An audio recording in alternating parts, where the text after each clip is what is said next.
about mental health in this country and the way in which she described how her mother worked in the National Health Service dealing with people going through a mental health crisis. She is developing our policies on this. And I simply say this, how we deal with the health service and mental health is a litmus test to everything else we do in our society.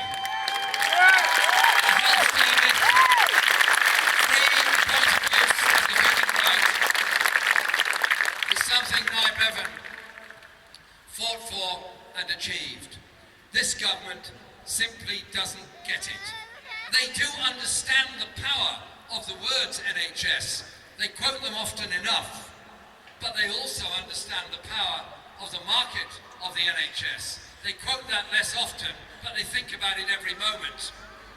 And so, the Health and Social Care Act they pushed through under the coalition government requires services to be sold off and put out to private tender, continues the underfunding of commissioning groups all over the country, through PFI allows every hospital to be in debt or deficit while the PFI is paid up front first and the patient care follows on behind. And if this goes on, more and more people who used to work for the NHS will find themselves working for contractors on lower wages with less good conditions, with all that insecurity that goes with that.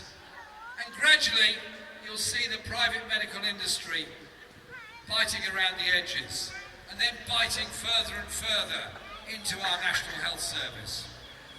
And as the private medical industry grows, our NHS will be more and more under pressure. We all rely on it, as a health service is our first and only port of call for any health condition we face.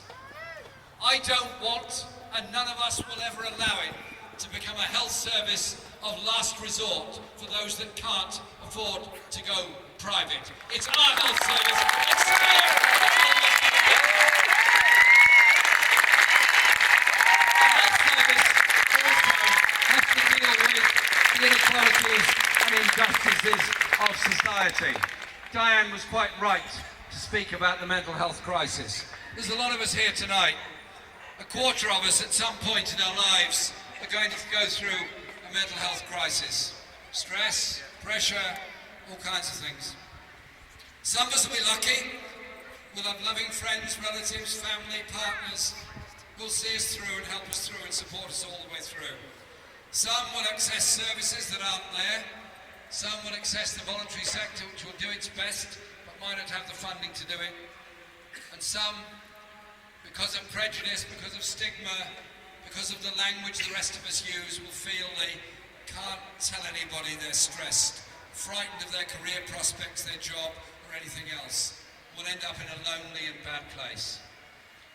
Change the language of mental health.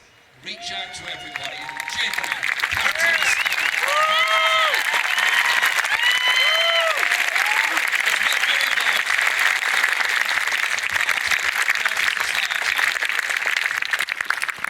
One other area of policy I want to mention